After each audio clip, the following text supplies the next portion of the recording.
Aloha everyone, this is Marco from JAKLAR Positive Vibes. We're in the traces of the legends here on Maui, and of course we couldn't leave Maui without talking to one of the biggest legends the sport has ever seen, obviously, which is Robby Naish. Not many words needed, many people know you. Robby, you've been pretty privileged, I guess, to grow up on the island where so many people come to fulfill their dreams, chasing their dreams of getting good in windsurfing and becoming world champion. How did it feel for you?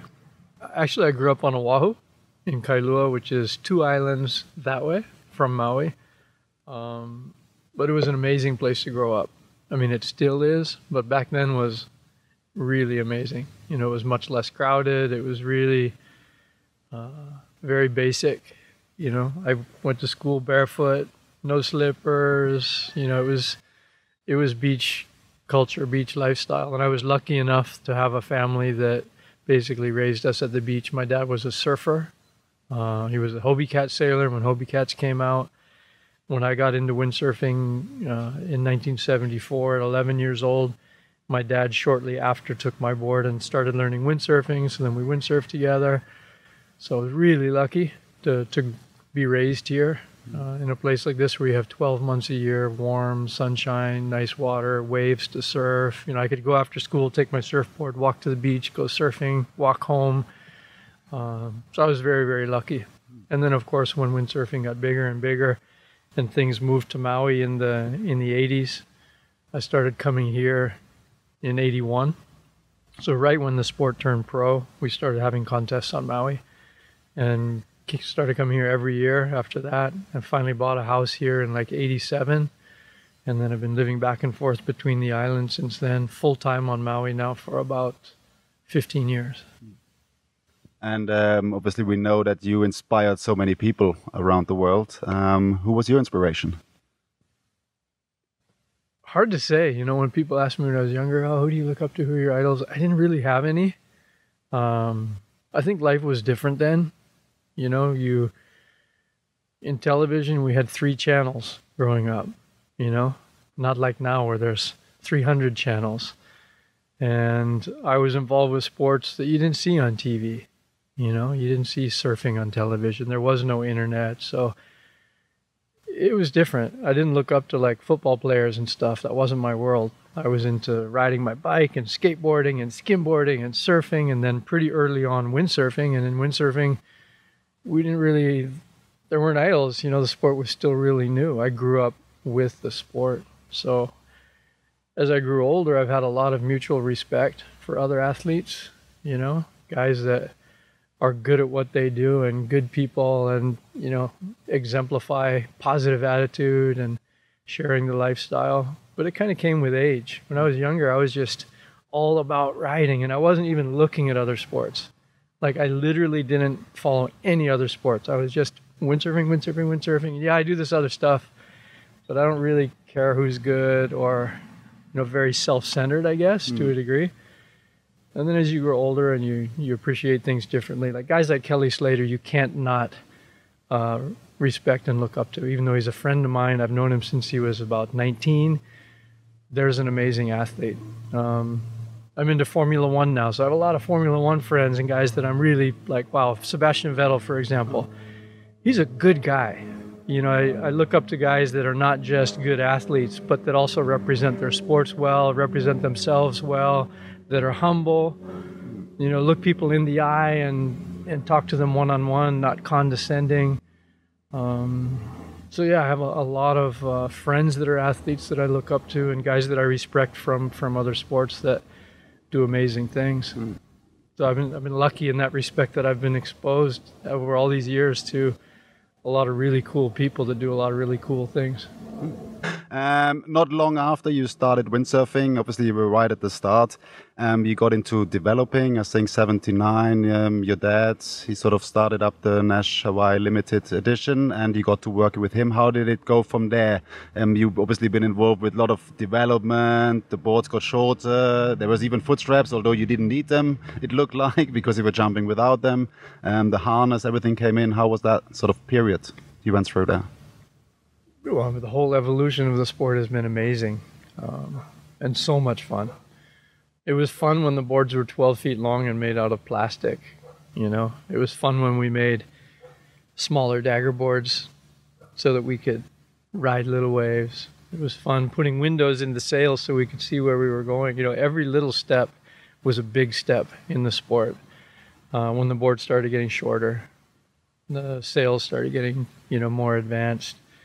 And that evolution continued and continued and continued, you know, until today. The steps are smaller now, but they're still advancements. You know, stuff is still getting better, lighter, faster. So it's been exciting. It's been cool to be part of it from the very beginning and to still be connected to it, not just from the development side, but from the riding side. You know, in my mind, I'm still and have always been a rider, and the business side is secondary. You know, I've never been that guy that just loves to go get in the workshop and tinker. I'd rather take my old board and go ride. And because you know what it's good at. yeah, and it's just, I love the feeling. I love being on the water. That's what excites me. So the equipment side I'm doing because I want to ride, not because I love tinkering with gear. Like there's guys that are not very good on the water that spend a lot of time in the workshop. And that's cool. They enjoy that aspect of it. And they don't even sail very good. I really like sailing. And so the equipment part has evolved as part of that. You know, I love the process of developing new gear to go ride. But I don't think I'd love developing the gear if it was just to sell to other people. If I didn't ride it, I wouldn't want to build it. You know, it's part of the process of really understanding what the wind is doing, what the waves are doing, what the water is doing. And then to a degree, also trying to make stuff for other people to get that same feeling. Like, how do I make a board for a 100-kilo guy so he's having the fun that I'm having?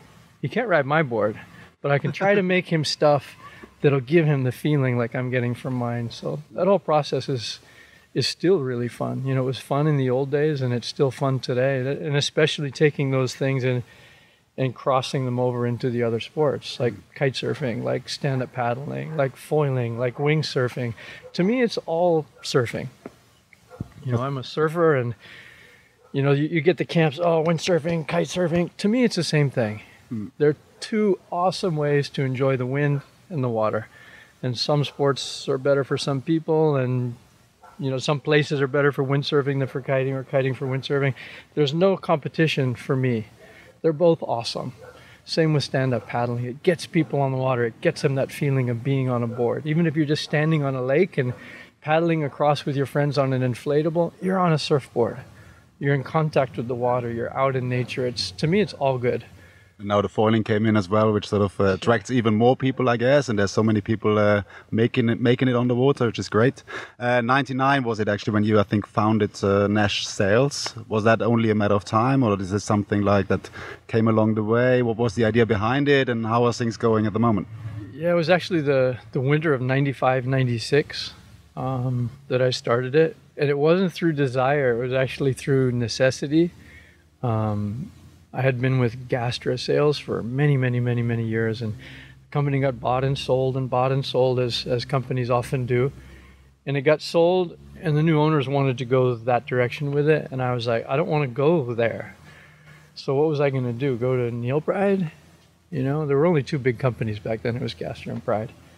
And it would have been, to me, a farce to go with a different company after all those years. So the only real way was to keep my team together, development team, which was Don Montague, Pete Cabrina, the guys that I've worked with for a long time, and just start our own sail company. So it was very scary. I didn't want to do it. I just wanted to sail. I was still in the World Cup full on.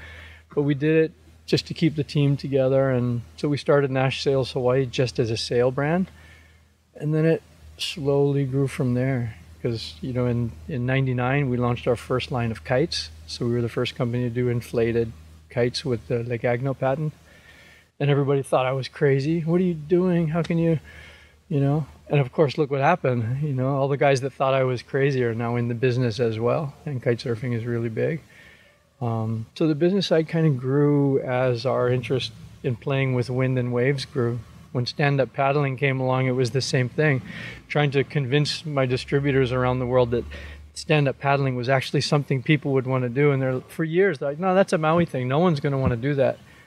And look at it now. We see it on our home lake as well. Actually, I just opened a substation as well. Awesome. So you see it's just kind of come, and the business has grown as our ability to enjoy the wind and waves in different ways has grown. Like foiling, you say now. It's just another way to enjoy different conditions in a different way, get on the water more often.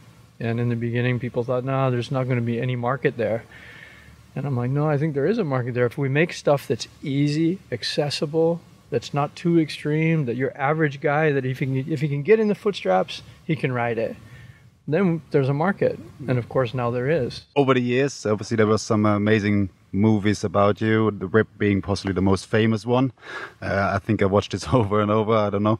Now you're working on something new. There's a new documentary coming about. There's a little different take on it. Tell us a little bit about it. Yeah, I did. For years, people were asking me, oh, are you going to do another movie? Let's do a life story. You should write a book. And I'm like, no. I kept pushing it away and pushing it away. And for me, I never wanted to look back. I've always been trying to look forward, even though I'm not the youngest guy in the world. I didn't want to sit down and go, look how great I was. I'm still having too much fun moving forward. And at least in my head, I'm still moving forward. So it took a long time thinking about to say, okay, well, let's do a movie. And Red Bull was really cool in that they, got a lot of patience, coming every year or so, hey, let's do a film. And I go, I don't really have anything I want to do. Another year later, hey, let's do a film. And eventually, I could see that they were serious enough to put, a big enough budget behind it to really potentially do something interesting. So we said, okay, let's do a film. And then it was like, well, what are we going to do? I don't know. The windsurfing, is it kiting? Is it everything?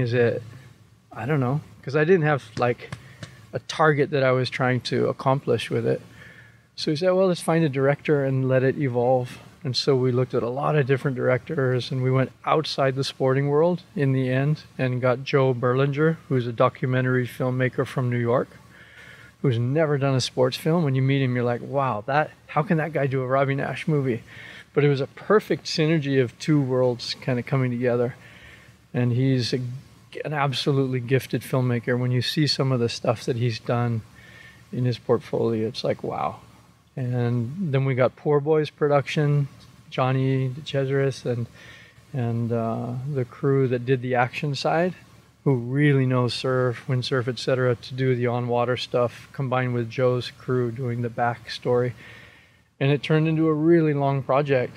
We basically started out going, okay, let's do something searching for the world's longest waves, something I started a few years ago with Red Bull, using stand-up paddling as basically the core, but then obviously bringing all the other sports into it and some history. And what was supposed to be maybe a year or 6-month project turned into almost 5 years, because we started and then I broke my pelvis and I was out of the water for a long time. Started again, I broke my foot, was out of the water for a long time. And in the midst of that, my life had some pretty big changes, and all of that found its way into the film. So it's more than a sports movie. It's kind of a real in-depth look at me and where I came from and where I am right now and where I'm trying to go. And some people are like, wow, I can't believe you like brought that stuff into the film. But I wanted something real, and I didn't just want action porn going, look at me, look at me, look at me. Some superficial self-masturbation of, my sports abilities. So hopefully it's interesting. Hopefully people like it. I think it's going to be a bit unexpected. But hopefully it has an appeal, some insight into where I came from and where I'm going and who I am. And we'll see. Maybe everybody hates it. You never know. Well, we get to find out, I guess. We're very much looking forward to this because I really like the take on it and making it a little bit different as well. Because as you say, like there's a lot of action porn going on as well. Especially, and we've seen this from you also before. Too. And I think a different take especially possibly makes it quite nice. Lastly, I want to talk to you a little bit about the current thing. I mean, we have the IWT and PWA, and very great thing to see them here joining for the event, having Mercedes-Benz as a sponsor. What tells us this about the potential of where windsurfing is going again? Well, I mean, windsurfing's, I like to say sports have cycles, right? And some sports have lots of quick little cycles, generations that come and go really quickly, and other sports have really big trending cycles. Tennis, for example, or golf kind of has big cycles. Windsurfing has had a really big cycle. And I'm not sure it's ever going to be as big as it once was, like in the late 70s, early 80s, where every lake was covered with little sails. But it might be. You know, it's come a long way. It went to high performance, but now it's broadening out again. There's really good light wind stuff. The new windsurfing equipment going into the Olympics is, I think, going to be much more appealing in the future. The new windsurfer class bringing the longboard style back. Really, the classic triangle sail longboard sailing is accessible again. And of course, the high performance side with speed, with slalom, with waves is unbelievable. The level now is at a stage where you can compare it with motocross, freestyles, BMX, snowboarding, skateboarding, anything, and it is right there at the top of action sports in terms of what guys are doing. And so it's really appealing as well to young people. And having somebody like Mercedes coming into the sport helps solidify that. They need it, I think. It's really good for the Mercedes brand, which had, I wouldn't say a tired image, but a very conservative, older kind of image, even though they're killing it in Formula One.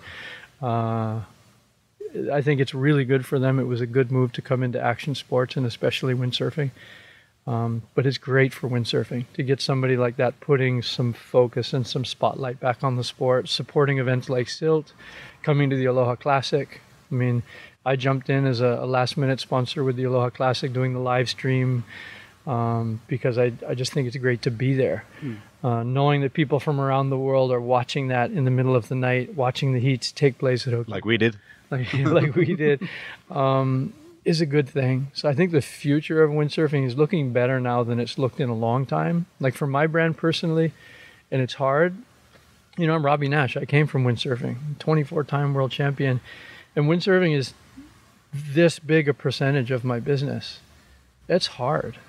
You know, I don't make any money in windsurfing from a business standpoint, and it's hard to even justify investing in it because the other sports are just a better business. And now I'm like, fuck it, I'm going full on. We just sponsored 2 new guys again. We're coming back into the World Cup. We're full on into developing gear. You know, we'll be announcing those new riders really soon because it's in our blood. It doesn't have to make business sense. We're going to do it because we want to do it, because we need to keep pushing, and I want to be part of the future of the sport, not just part of the past of the sport. So I'm optimistic. I'm really looking that windsurfing is coming again. There's a lot more young people doing it. Before, all the young people went right to kiting. And it was, you know, you go to Kanaha and the average windsurfer was older than me. That's not good for the future of a sport. It's really cool that 60, 70-year-old people are still windsurfing. That is freaking awesome. It's good for them. It's good. But you also need 15, 20, 30-year-olds doing it. And now we're getting that again. And so, yeah, I'm optimistic. Okay, that sounds really good and interesting, and obviously we're looking forward to that as well. There's a lot of young guys coming up and hopefully take on the sport to the next level and killing it. Robby, it's been an absolute pleasure to talk to you. We could talk possibly for many more hours, but yeah, just before you go, I've got a little present for you here for your car, or maybe one of your cars. Something to hang in there. Yeah, one of them. Got lots of cars. Lots of cars. I think I'll put that in the Volkswagen bus. Cool, man. Thank you very much again, and thanks for the invite to your home. This is JAKLAR Positive Vibes. We're in the traces of the legends. We're signing out for now, and we see you soon. JAKLAR. JAKLAR.